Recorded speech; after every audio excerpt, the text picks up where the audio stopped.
Saludos amigos, saludos, gracias por estar de nuevo con nosotros, en su programa Tiempo Medido, Peña de la Democracia en la República Dominicana. Gracias de verdad por estar con nosotros, el señor Abinader Fortunato a mi diestra, está igual que yo. Usted no es izquierdo, usted no es zurdo como dice Milei, pero usted no es izquierda. Igual que yo, le agradecemos mucho que llegamos a ustedes a través de Teleradio América para todo el mundo, todas las disponibilidades tecnológicas. En el día de hoy, distinguido camarada Abinader, es bueno reiterar que nosotros, tanto tú como yo, y programa en sentido general y nuestra generación, tenemos el compromiso de defender la democracia. Nosotros le llamamos democracia, don Juan le decía lamentada, lamentada, se refería a lamentada democracia. Bueno, lamentada democracia, nosotros la defendemos, pero nosotros le decimos el espacio democrático, porque se supone que es todavía un espacio que hay que irlo ensanchando, que cada quien aporta, pero nunca retroceder. Otra palabra que nosotros conocemos, Abinader, es el retroceso. Ahora hay palabras electorales como el cambio, como el nuevo camino, que lo utilizó en el 96 presidente Fernández y otros. Pero esa que tú dices del retroceso siempre la utilizó Peña Gómez, sobre todo después del 78. La lucha contra el retroceso político. Es decir, eso nos hace de nosotros ver que tenemos que defender un espacio democrático. ¿Y qué es un espacio democrático? Bueno, son todas las instituciones jurídico-políticas que coinciden en un periodo históricamente determinado, en el cual garantiza la convivencia y la gobernanza, ¿o no? ¿Es así? Sí, una definición clásica. ¿Verdad? Entonces, ese espacio que tiene que ver con el Ministerio Público, con el orden judicial, con las Fuerzas Armadas, con la Cámara de Cuentas, con todas las instituciones del Poder Ejecutivo, con el Poder Judicial, etcétera. Eso, lo que uno quiere es que actúe conforme a un primer ordenamiento, que es la Constitución de la República. La Constitución de la República es la sombrilla global, es el estamento fundacional del Estado de Derecho. Entonces, nosotros desde la Constitución vamos caminando a cada sitio. Lo digo porque aquí nos quieren vender la idea de que las cosas deben hacerse según a conveniencia. Y nada más te voy a decir esto para que tú me ayudes a comentarlo. ¿Cómo se llama el detective? El pobre Ángel Hernández. Ángel Hernández. ¿Tú lo conoces personalmente? ¿Tú no, verdad? Nadie lo ve. No, yo no lo conozco, ni me interesa, ni sé quién es, ni siento ni padezco. ¿Nos ayuda económicamente? No, ni lo necesitamos, ni sabemos quién es, nada. Ahora, cuando se trata siempre uno de salvaguardar el orden democrático, uno tiene que decir que en esa materia, esto incluso se lo digo a mi amigo Juan TH, yo no hablo con él, yo no hablo de esa cosa, digo, bueno, resulta que no importa que sea el gusarapo más despreciable del mundo. Pero es un ciudadano. El problema está que debe aplicarse la ley conforme exactamente ese ordenamiento jurídico. En lo que él ha cometido, o lo que se le acusa, ¿verdad? Que es difamación e injuria. Es un delito de la palabra. La palabra no es un delito, no es un terrorismo. 6132.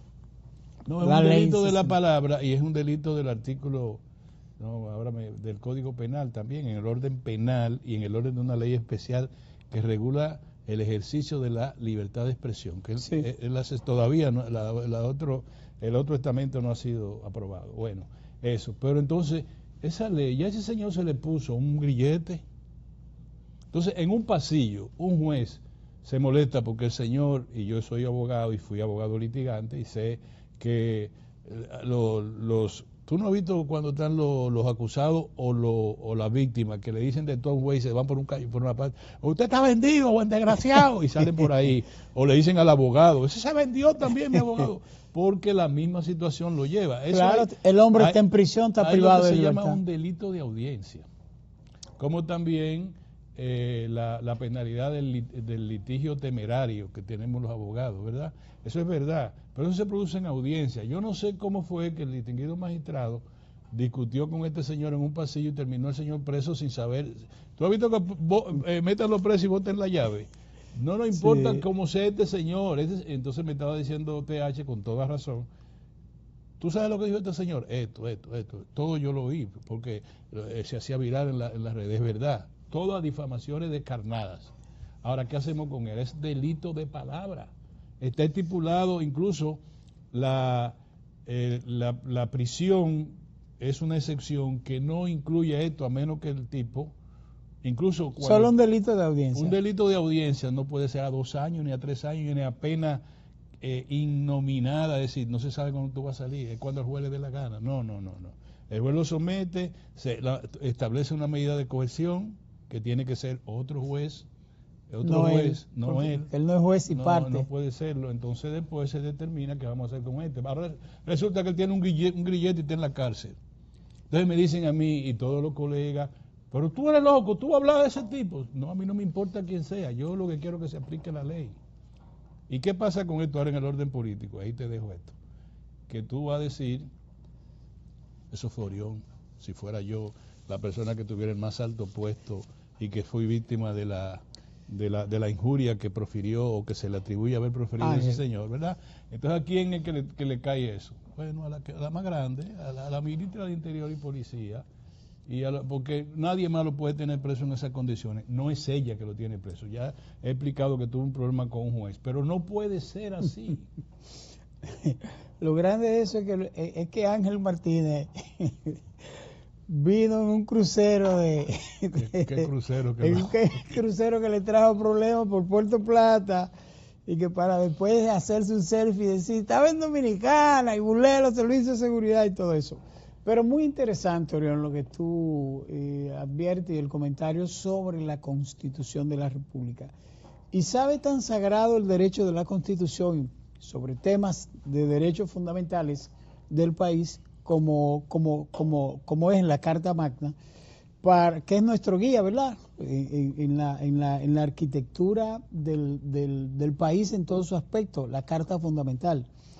Y llegó tan lejos su violación y su confrontación y su derribo en el año de 1963, cuando derrocaron al expresidente Juan Bosch, violando la Constitución, siempre se llamó la Constitución más democrática de 1963, que eso trajo la primera división que se conoce en América Latina de una fuerza armada, un sector militar de avanzado, liberal, y otro sector que fue el que dio el golpe, con sectores oligárquicos, con sectores religiosos y sectores políticos de la República Dominicana. Y eso trajo como colofón la guerra de abril de 1965. Violación de derechos, oye, ¿hasta dónde llegó? Y yo creo que realmente es así. Nosotros tenemos que hacer un ejercicio, Orión, por proteger el Estado de Derecho. Porque tú lo estás diciendo, tú dices, bueno, o ahora es Ángel Martínez, hoy por ti, mañana por mí. Después, ¿quién será el otro? Y me recuerda a Bertolt Brecht. ¿Lo recuerda? Esa clásica expresión. Vinieron a buscar a mi amigo, yo no protesté, después a mi vecino, y después vinieron... Tampoco protesté, y después vinieron a buscarme a mí, violentando todos mis derechos. Mira, que como el Código Penal tiene ¿cuántos años? Se ha sido modificado algunas veces. Lo que habla es de 15 días, 2 años de prisión. Y las multas todavía se establecen, la multa de los tiempos, 25 pesos, 30 pesos. Pero vamos a poner que... Tengo los 375, pártelo como tú decías los otros días. Los 575. Bueno, es un delito, no es un crimen, además. Acuérdate que son infracciones de simple policía, delitos que son de 6 meses a 2 años de prisión, y los crímenes que son de 2 años hasta 30 años de prisión. Entonces, ese es un delito que conlleva máximo 2 años de prisión. Bueno, cuando lo condenen a 2 años de prisión, que coja sus 2 años de prisión, ¿quién lo manda a estar hablando disparate y abusando de la gente a través de la palabra? Ahora, lo que no pueden hacer es lo que están haciendo. Entonces, contra que yo estoy defendiendo a él, a mí qué me importa ese caballero, vítanlo de como ustedes le den la misma cosa y yo voy a decir lo mismo que estoy diciendo en este momento. Es decir, no, lo que se está defendiendo y lo que tú estás argumentando es el Estado de Derecho. Claro, entonces... Porque es lo que fortalece nuestro país, en su esencia. Yo veo en las redes, ahora mira, está como una mujer, ahora que dice que se va a morir, si se quiere morir que se muera. Yo no sé si se va a morir o no se va a morir. Yo lo que sé es que él tiene ya un juez en sus facultades constitucionales, le impuso ¿cómo le llaman esto? Un aparato de eso. Sí, para monitorearlo y para que no se... Entonces ya tiene eso. Si se discute, el juez tiene que someterlo. Si fue en audiencia, el juez lo puede mandar a arrestar hasta que se le formule un nuevo expediente por haberle faltado a además la de lo que tienes encima y a la dignidad del magistrado presente. Y los abogados litigantes también tienen una situación estipulada en el Código Penal, en el Código Procesal Penal, perdón, y también en el Colegio de Abogados. Ya eso son otras cosas. Pero todo eso lo prevé la ley. No es que nosotros vamos a tener este señor y nos lo vamos a poner de moño. ¿Tú entiendes? Entonces, ojalá que eso se entienda, porque así no tampoco. El día que a alguien le cae mal, Juan Soto, que no batió un jonrón, desde que llegue aquí vamos a meterlo preso, porque por algo ya no va a ser la causa, sino la administración del odio, la cooperativa de la venganza. No, la justicia no es vengativa, la justicia como se determina es justiciera, más nada. Denegación de justicia sería otra cosa. Sí, exacto. Y la denegación de justicia es un delito, es un crimen. Denegar justicia es un crimen. Y lo establece también nuestra Constitución. Por eso se llama prevaricación. Prevarica el que tiene un compromiso y no lo cumple según lo manda la Constitución de la República. Pero bueno, eso lo dejamos ahí. Te tengo otra tarea. ¿Cuándo son las próximas elecciones? Digo, sí. ¿Cuándo es? No, vamos a ponerlo de esta manera. ¿Cuándo es que comienza la pre-campaña electoral? Pre-campaña. Bueno, todavía no debió haber empezado. Y está corriendo desde el inicio del inicio del año. ¿Sabe cuándo es? En julio del año 2027. Un año antes. Sí. En julio del año 2027 comienza la pre-campaña. Y es una proclama que hace la Junta Central Electoral. Eso es para que los partidos se sometan a ella, no elijan su candidato y hagan toda su... Entonces le dice, ustedes lo pueden hacer abierto, medio abierto o cerrado. Toda su campaña. Y los partidos dicen, el presidente y el vicepresidente cerrado. Vamos a hacerlo los candidatos a cargos congresuales abiertos, etcétera, como ellos quieran. Ahora, tiene una fecha. La otra fecha, campaña electoral, es 70 días antes de las elecciones. ¿Y aquí cuándo empieza? Ya comenzó. Hace mucho. Un amigo mío a quien yo aprecio mucho en un partido dijo, yo tengo la candidatura en los bolsillos ya. Bueno, pues que guárdala ahí, que hay muchos carteritos, te la pueden llevar. Y hay otro que dijo hoy que él va a ser el candidato presidencial de ese partido. Y entonces todos están ya haciendo campaña electoral o pre-campaña o como usted lo quiera llamar, pero eso es contra la ley. No importa el partido, si fuera Fuerza del Pueblo, si expresamente están promoviendo una candidatura, expresamente, porque pueden ir a decir lo que está haciendo el presidente Medina, nosotros estamos contratando a la base, estamos reorganizando los partidos. Bueno, ahí dicen, ahí se reúne, dice, el que va es fulano. Bueno, pero eso, eso es relativo, ¿tú entiendes? Ahora, si públicamente convocan una cantidad de gente al aire libre y dicen, vote por Abinader Fortunato, que es mi candidato, eso es pre-campaña electoral en este momento. Y está prohibido por la ley. Pero ahora, tú sabes, Orión, perdona que te interrumpa, pero tú sabes también que los partidos de la oposición también dicen que lo llevan difícil con el partido de gobierno, por la sencilla razón de que desde, por ejemplo, la semanal es aunque el presidente no es el candidato, pero sigue siendo un buen escenario para la promoción desde las instituciones del gobierno y de los temas del gobierno y de los funcionarios que son precandidatos, no oficial, pero sí precandidatos. Entonces, se ha acusado al propio gobierno desde su inicio y al presidente aquella reunión histórica que hizo con los candidatos del PRM, con los aspirantes, los precandidatos del PRM, aquella reunión histórica que dicen que ahí se bautizó el inicio de las elecciones en la República Dominicana y los partidos de la oposición dijeron, no vamos a quedar atrás. Y desde ese momento todo el mundo está corriendo en la República Dominicana. Y hace un tiempo, creo que te lo mencioné, donde uno de los expresidentes de Chile, una de las gran figuras de la democracia post-dictadura de Chile, con el presidente Ricardo Lagos, en una entrevista que le hizo CNN, la menciono siempre porque es un ejemplo de institucionalidad, a pesar de que haya sido un país que haya tenido una figura del latrocinio, del crimen y de la traición y todo, como fue Pinochet. A pesar de todo eso, el presidente Ricardo Lagos decía en la entrevista que si él podía opinar sobre la candidata Bachelet, que formaba parte de su coalición. Y dijo y aclaró, dijo, no, es mi compañera, es una médico, es prestigiosa, está en Naciones Unidas y va a competir con el finado presidente que falleció en un accidente de aviación. Pero usted no puede opinar sobre ella. Dice, no, es que la ley electoral, la Constitución me lo impide. Yo tengo que hacer honor. Pobre de mí si yo digo eso, porque yo soy presidente de Chile y no puedo hablar de una candidata de nuestra coalición. La ley me lo prohíbe y yo quisiera que alguna vez en la República Dominicana alguno de los políticos hablara así. Mira, exactamente, yo estaba hablando primero de la oposición para referirme a eso que tú acabas de señalar. En el gobierno hay dos problemas. Primero es que el presidente no se va a reelegir, por tanto no puede aglutinar el poder alrededor de su persona. No solo porque no se va a reelegir, sino porque ya se sabe que no va. O sea, una cosa es que el presidente al final diga, no, mira, yo no voy a ir. No, ya desde que él blindó la Constitución de la República, no va. Este es su último periodo y nunca más. Tendría que desenredar todo lo que enredó en la Constitución. Para volver de nuevo. Para volver, y eso no es posible. De manera que, entonces, en el Partido Revolucionario Moderno, tú encuentras ¿cuántos? Más de 5 candidatos, precandidatos. Hay como 10, 10, por lo menos lo que han dicho públicamente. Entonces, ¿qué pasa con eso?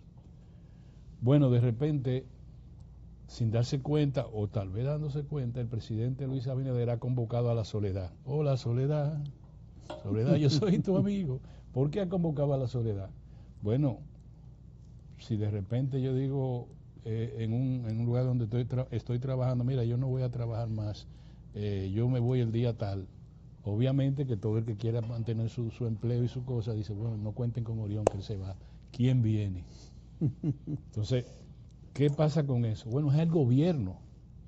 Porque una cosa es que un partido tenga 2 o 3 gente dando vuelta ahí, candidateándose, que está mal, a que el gobierno, tú sabes lo que tú salir a dar tarjeta de solidaridad. En nombre de la parcela a la que tú estés vinculado en el gobierno. Tú sabes lo que tú tener a Senasa, y no digo que el director esté en eso, no, yo digo todo el ensamblaje de la seguridad social, es decir, tú tienes un seguro aquí con nosotros. Tú sabes lo que es tener todos los subsidios, tú sabes lo que es tener instituciones fundamentales del sistema como la que aduana, reparte la tierra. Como aduana, como el SEA, como cualquiera. Y no quiere decir que lo hagan o no lo hagan, quiere decir que uno se arrima donde le dé más sombra. Más sombra. Entonces, ¿qué pasa con el presidente ahora? El presidente tiene una campaña electoral a destiempo dentro de él y fuera de él. Porque ahora la oposición política se enfoca en llamarle la atención al gobierno sobre todo lo mal que ellos dicen que está sucediendo. Y ahora resulta que el presidente también tiene una crisis latente. Y yo te la voy a decir ahora mismo para que seguramente tú lo sabes. República Dominicana figura entre los 10 países del mundo con mayor gastos en intereses como proporción a los ingresos fiscales, con un 22.5%, y va a aumentar en el 2026 a 26.5%. Debes saber, esto lo tiene el CREF, el Centro de Estudios Económicos Regional de Estudios Económicos y Sociales, el CREF. Me parece que es de la Pucamaima, ¿verdad? Puede ser, pero ese es, ¿verdad? Collado es el apellido Collado. Sí, yo soy un economista. Un economista. Bueno, él dice que no es como proporción de los ingresos monetarios, de los ingresos tributarios, porque cuando es con ingresos tributarios, es decir, todos los impuestos, vamos a ver si yo me explico. Uno es los ingresos fiscales. Los tributarios incluyen el arancel, aduana, incluye todo lo que tenga que ver con tributo, incluyendo el arancel. Y el fiscal, como es todo lo que le ingresa al gobierno solo por la fiscalidad, solo por la dirección de impuestos internos. La cobranza interna. La cobranza interna. El otro incluye el arancel, puede incluir las ventas de tierra del Estado, la venta de inmuebles del Estado, etcétera. Entonces, en el primero, somos entre los 10 primeros países del mundo con mayor costo del pago de intereses de déficit generado por eso, 22%, 22.5%. Y en proporción y en términos tributarios aumentamos a 28.8, que es todos los ingresos que tiene, todos, incluyendo los fiscales y todo, versus el gasto corriente o de capital que haga el gobierno. El déficit es en relación al presupuesto, el déficit es de 28.8%. Los gastos corrientes superaron, dice otro artículo de Andy Dawager de hoy, en los últimos 5 años han estado el gasto corriente por encima del ingreso corriente. Eso es, vamos a ponerlo como en tu casa. A ti te ingresa de manera no extraordinaria, corriente, tu salario, que si ok, una cosa, yo gano 194,000 pesos. Sin embargo, tu costo, en vez de ser menos, en tu casa, es mucho más alto que el ingreso. 220,000 pesos. Eso no incluye los ingresos extraordinarios, sino corriente, tu sueldo y el sueldo de tu mujer. Cuenta fija. Versus cuenta fija. Entonces, el país, entonces el presidente, por primera vez, ¿tú recuerdas que el presidente había dicho, nosotros hacemos mucho con los chelitos que recibimos, nosotros lo sabemos usar, ahora dice que no alcanza? Y tiene razón, es lo último es que no, tiene no razón. No le va a alcanzar, no le alcanza. Porque si hay un 22%, solo un 22% solamente de eso. Y no estamos hablando del gasto de capital. Como consecuencia de eso se reduce el gasto de capital. Completamente. En los últimos 75 años el país no había tenido, en 75 años, salvo el 1965 y el 1992, salvo esos dos periodos, el tiempo de la gran crisis, nunca había un déficit de gasto corriente versus ingreso corriente. Esos son, o sea, estamos hablando de un ingreso restringido frente a un gasto corriente restringido, no gasto de capital. Entonces hay déficit. El gobierno no tiene ya con qué mantener la nómina pública en los términos en que debe mantenerla. Entonces, ¿qué pasa eso? Se recurre al endeudamiento interno y al endeudamiento externo. Entonces, si el presidente tiene esos problemas para equilibrar lo que todavía tenemos nosotros, hoy todavía nosotros tenemos una estabilidad macroeconómica, pero eso hay que cuidarlo. Hay que cuidarlo. Decía Juan Bosch, como niñas de propios ojos. Entonces, ¿qué nosotros vamos a hacer? Bueno, de verdad que la situación es preocupante y me remito a la primera parte de tu comentario sobre la gran cantidad de candidatos o precandidatos presidenciales manejando instituciones, gastando a mandíbula batiente. Entonces, eso es un gran problema. Porque qué caro le sale la democracia a la República Dominicana con una situación de esa naturaleza, Orión. Sí, porque tú tienes entonces gente que está en las instituciones más importantes, en los ministerios más importantes, aspirando en una de las alcaldías más importantes o las alcaldías más importantes, también gastando y dando. Y entonces hay poco y los ingresos bajando, porque no hay forma de que si no hay una gestión eficiente tú no vas a tener más ingresos. Y además, si tú estás gastando, y tuviste el señalamiento que se hizo la semana pasada, en donde decía que el gasto del gobierno en publicidad había sido excesivo entre lo que va de año y el año pasado, que fue un año electoral, que es donde más dinero se gasta. Sí. Entonces, ojalá, Orión, que el gobierno pueda armonizar esa situación, pueda prestarle atención, sus economistas puedan verlos así, y yo creo que en ese tenor, de alguna manera, valora e importa para el país la llegada de Magín Díaz al escenario, sí, para ver cómo se construyen muchas cosas en este tramo ¿por qué el gobierno no puede dejar en default la economía dominicana? Vámonos a un cambio. Mira, Obras Públicas no es del PRM. El Ministerio de Educación no es del PRM. El Ministerio de Hacienda no es del PRM. El Ministerio de Industria, aunque se ha colado el señor Ito Bisonó, no es del PRM, es del Reformista.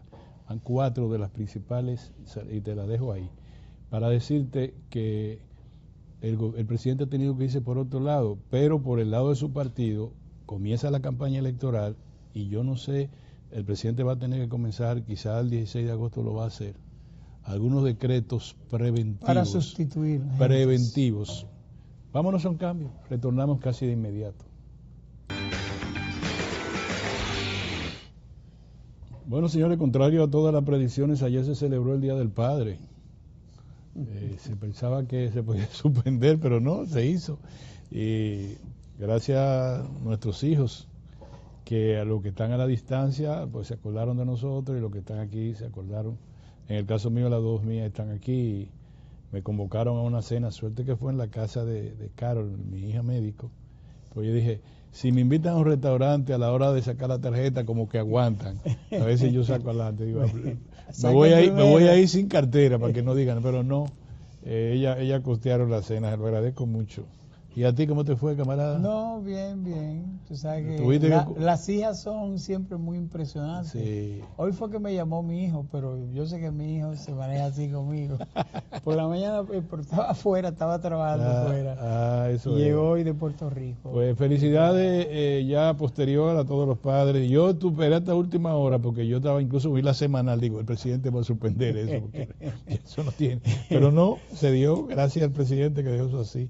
Ahora te quiero decir algo, y para terminar el tema de la política, fíjate los manejos que se hacen aquí, cómo tratan de influir en la opinión pública. En este caso yo me refiero al presidente Leonel Fernández, al expresidente Leonel Fernández. He dicho que a los 6 presidentes se le llama presidente, para que no crean que por el presidente Mejía, así se le llama, ¿verdad? Sí, sí. Pues el hijo de él, Omar Fernández, se inventó una cosa que resultó exitosa desde el punto de vista de, ¿cómo ustedes le llaman? Que se volvió viral, sí. Que fue que hicieron un juego, como ustedes ven ahí, varias preguntas, y entonces si él creía, el padre, que era el hijo el que dominaba esa área, sacaba unos tenis, un calzado, y si el hijo quería el padre, sacaba entonces el zapato del papá. Cuando llegó, ¿cuál de los dos? ¿Tú conoces ese escenario? Sí, ese fue un Glode. Cuando le llegó el turno de preguntar quién de los dos sería el presidente de la República, ahí los dos sacaron los zapatos y los tenis y todas las cosas. O sea, ¿tú sabes qué significa eso, verdad? O por lo menos el metaverso. Mira, ese fue el momento que sacaron, mira, todo el mundo ve zapatos y tenis, todo el mundo. Claro, o sea, ahí... ¿Qué dice Leonel ahí? No, yo estoy ahí y Omar también dice yo también estoy, y el papá le está diciendo eso lo que hizo es los efectos negativos que tenía de quienes decían que estaban aupando a Omar como forma de concertar a Leonel. Sí. Pues ese tipo de actividad que hicieron manda el mensaje de que los dos están juntos. Sí, y padre. El hijo dijo, ¿quién va a ser el líder? Lo dijo de una vez. Entonces, el hijo no es tan tonto. No, y además sabe, Omar sabe, a veces uno no quiere meterse en ese. Eso, uno lo dice con mucho cuidado, pero todavía él tiene que beber un poquito de la savia de su padre como jefe de Estado. Todavía. Nosotros los padres tutelamos todavía a nuestros hijos con mayor edad, y Omar es un muchacho muy bueno, muy cosa. Y gracias que ha asumido, siempre los hijos se decantan a veces por lo que tú sigues, otros no. A veces tú te metes en administración de empresas, los otros hijos no siguen eso. Pero acuérdate que en el debate con el candidato a senador fallido, sí, con su amigo, ¿cómo se llama? Ese mismo. El jefe, el líder del partido Alianza País, sí, Partido de la Democracia, está bien. Nieto de Domingo Moreno Jiménez. Bueno, Guillermo Moreno. Guillermo quiso introducir el tema de Leonel Fernández en el debate y inmediatamente Omar le dijo, no, por un momento, conmigo que usted está debatiendo, cuando usted quiere hablar con mi papá, búsquelo. Sí, y dijo que si se iba a poner a su papá como un elemento de vida o muerte, la palabra es mía aquí, en su candidatura, pues él prefería renunciar. Claro. Y eso le atrajo mucha simpatía entre la gente. Pero bueno, hay toda una forma novedosa de hacer política, ¿verdad? Lo puyó bien Omar en esa oportunidad. Sí. Porque no puede ser muy bueno echar a pelear un hijo con su padre. Sí. Se lo dijo claramente. Sí. Guillermo aprendió la lección después de eso, porque hasta perdió las elecciones. Bueno. Con todo y que el presidente se lo cargó como mochila. Entonces lo llevaba a todas partes. Y lo billeteó bien. No, y Guillermo Moreno es un buen activo del país, o sea, un buen abogado, pero tiene problemas en la política. Mira, en una semana, 10 días, se vio el Congreso de la República nunca había elaborado tanto sobre un mismo proyecto durante todo el ejercicio de gobierno actual, donde ostenta mayoría el partido oficial, que lo que hizo en una semana. ¿Y tú sabes cuál fue el resultado? 0. Eso a mí me parece, de verdad, y yo tengo muchos amigos, incluyendo al presidente de la Cámara de Diputados, Alfredo Pacheco. A mí me parece que eso fue penoso. Penoso porque no hubo un nivel de consenso adecuado entre la sociedad y el Congreso en un momento tan estelar para el Código Laboral y para el Código Penal. Pero fíjate, ¿qué se aprobó en esos ciclones que se produjeron el legislativo? Bueno, se aprobó la ley de residuos sólidos que está siendo atacada por el sector empresarial y parece que con razón, porque dice que establece un monopolio y que crea cargas fiscales onerosas y únicas que no tienen que ver con el aporte que se pueda hacer a través de la generación de desechos sólidos de las empresas, sino que le pone 650 pesos, usted va a tener que pagar, 650,000 pesos usted va a pagar y ya, no importa que tú tengas un cambumbo de desechos sólidos o que tú inundes la ciudad con desechos sólidos. Facturas fijas. Facturas fijas, esa es una.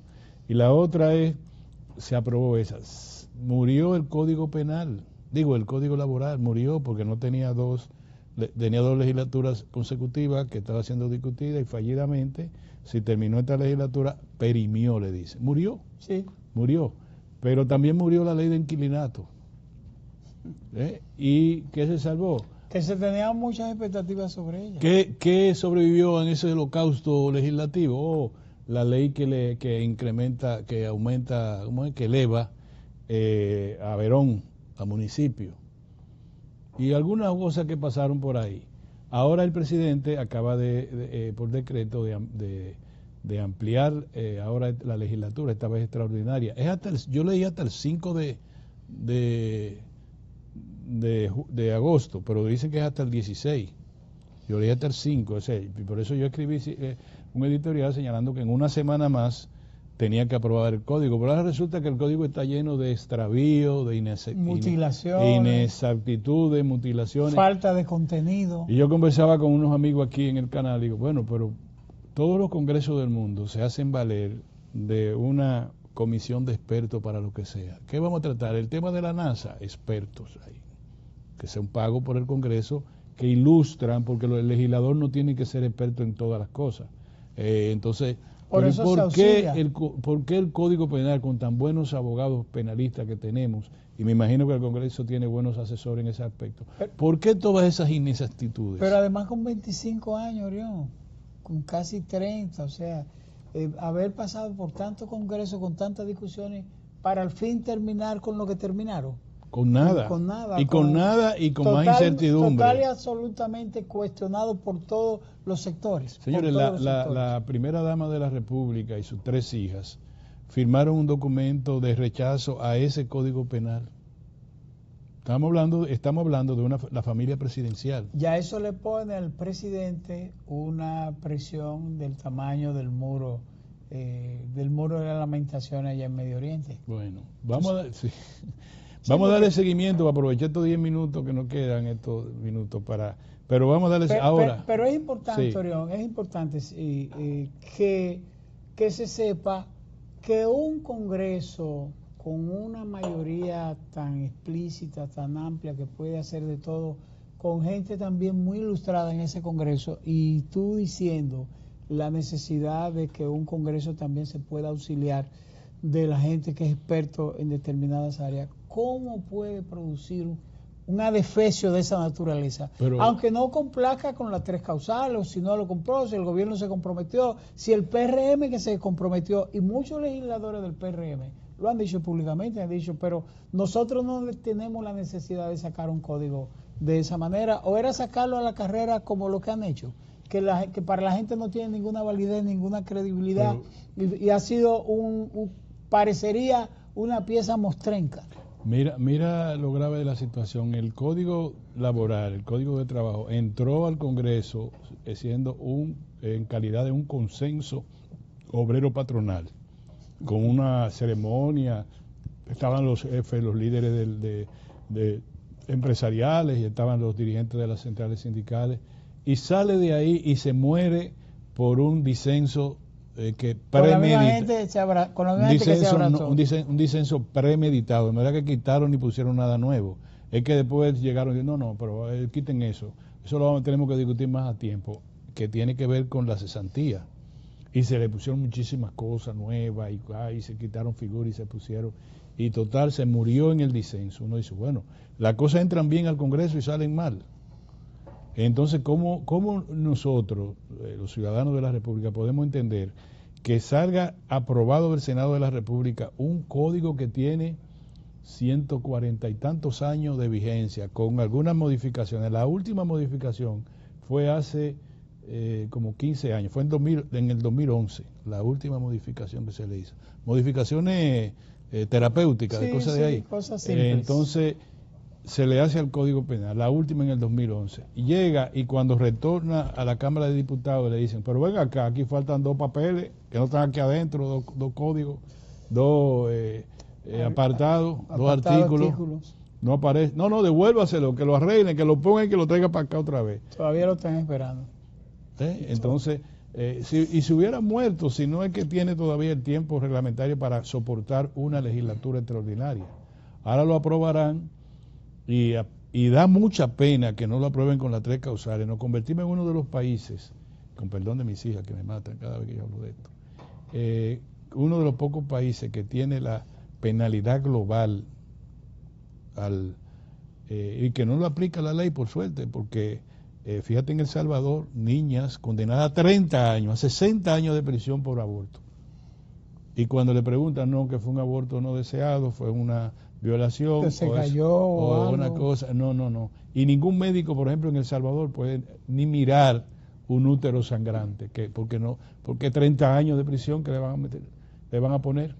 Y lo que es imperdonable, Orión, y finalizamos ahí, es el hecho de que en un momento en que la sociedad dominicana, el país, requiere una adecuación prácticamente irreversible y obligatoria, como es un nuevo Código Penal, tenga la República Dominicana, tenga su Congreso la excelencia de aprobar un código de esa naturaleza, cuando el país se lo está comiendo la violencia de todo tipo, la delincuencia de todo tipo, transnacional, con el mayor impacto en la sociedad dominicana, y que nosotros, teniendo partidos ya inmensamente grandes, mayoritarios, crecidos en la democracia, y no seamos capaces de asumir nuestra responsabilidad como congresistas, como legisladores, para producir una pieza que transforme a la República Dominicana, que la proteja, que la cuide y que la valore, y que nosotros podamos seguir siendo por lo menos una sociedad que garantice derechos fundamentales. Correcto. A víctimas y victimarios. El nuevo Congreso va a disponer de más de 72 nuevos tipos penales que no están previstos en el Código Viejo. Ojalá que los vamos a esperar. Mira, el caso de Andrés Pumarol, brevemente. Lo mismo hay que hablar de la ley. Él tiene una enfermedad, dicen sus familiares. Es verdad lo que dicen la familia de la muchacha de la señora, que mató y de los demás apuñalados. Aunque su padre, que resultó apuñalado también, explica lo de la enfermedad de su hijo. Eso lo va a explicar eso la ley lo prevé, una junta médica establece el estatus de este señor. Pero en todo caso, va a estar preso.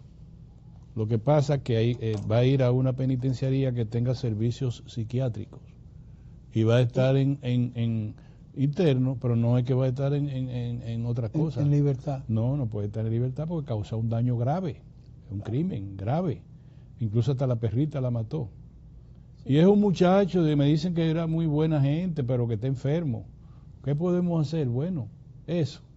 El peligro que él entraña no puede estar en ningún sitio que no sea con el sistema carcelario como con su elemento de tutelaje. Así que eso está claro, para que no inventemos y volvamos otra vez lo del detective a extraviar la ley, a decir que se está haciendo el enfermo, no se está haciendo el enfermo. No, evidentemente. La ley es así. Evidentemente que su comportamiento. Y con el detective Ángel, ¿qué se llama? Ángel Martínez. Ángel Martínez, uno tiene que decir que ese tipo de delitos tiene más incidencia civil que penal. Pero lo que pasa es que él está aquí, se ha declarado que no tiene un centavo. Pero generalmente lo que la gente pide es lo que pidió la ministra, apreciada amiga, la ministra que dijo, ministra de Interior, 30 millones. Ahora, ¿dónde va a tener 30 millones? Pero así es, para que sepan que el castigo no es meterlo preso, corporal, el castigo es más de 2 años no va a durar preso. Porque eso es lo que dice la ley. Orión, perdona, parece que los cuartos de Ángel se quedaron en el crucero. El crucero. Que se fue. El crucero no lo está esperando todavía. Se fue. Bueno, lo que pone en evidencia que a él lo estaban acechando bien. O sea, que aquí hay otros organismos que no son los simples. Ahora, pararon el barco. De la mucha tropelía que cometió fue decir que era de la DEA, que era de los servicios secretos de Estados Unidos. Y ahí ya la DEA entonces comenzó a vigilarlo. Aclarar. Porque es un problema de seguridad. Pero, sin embargo, yo creo que alguien lo alimentaba de ahí, de esos organismos. Cuando ellos quieren decir cosas y difamar gente, porque él logró muchas cosas. Ahí hay un abogado que dice, no, pero de 26 expedientes, hay 16 que están presos, que están vinculados a drogas, de lo que él señaló, digo, ¿y entonces? Bueno, imagínate tú. Lo otro ya para terminar es que Israel acaba de decir que va a hacer como un breve receso, las palabras son mías, de su ataque permanente contra la población civil de Gaza, para dar oportunidad a que ingrese más comida. Tú sabes que la ONG más prestigiosa de Israel, israelita, calificó esto como define como nuestro genocidio. O sea, ellos son israelitas. Y ellos lo reconocen. 133 personas muertas de hambre, la mayoría niños, de hambre. Israel no solamente bombardeaba a las personas que estaban así, que iban a buscar comida, sino que dicen que es una mínima ración lo que permiten ingresar para que la gente esté así como tú lo ves en esta tenebrosa imagen. Eso Orión, consterna, indigna, es algo, yo no sé cómo el mundo ha aceptado eso. Mira, Naciones Unidas el fin de semana tocó el grito al cielo diciendo, pero ¿cómo es posible que nosotros le permitamos a Israel que siga haciendo eso? Cuando Israel, de 1941 a 1945, hasta el fin de la Guerra Mundial, cuando los rusos liberaron Berlín, el mundo repudió el Holocausto, Orión, lo repudió, indigna. Ahora sucede que Netanyahu y su ejército, no Israel como pueblo, porque hay una fractura, no Israel como pueblo. Oye, más de 1,000 personas asesinadas, no muertas por hambre y por falta de agua. 18,000 niños muertos en los bombardeos. Un criminal. Netanyahu es un genocidio. Señores, muchas gracias a Abinader Fortunato y un servidor de ustedes, Orión Mejía. Lo convocamos en el caso de él y yo juntos para el próximo lunes. Y yo estaré mañana con Kirsi de padre a hija. Nos vemos con Dios delante, señores, cuídense.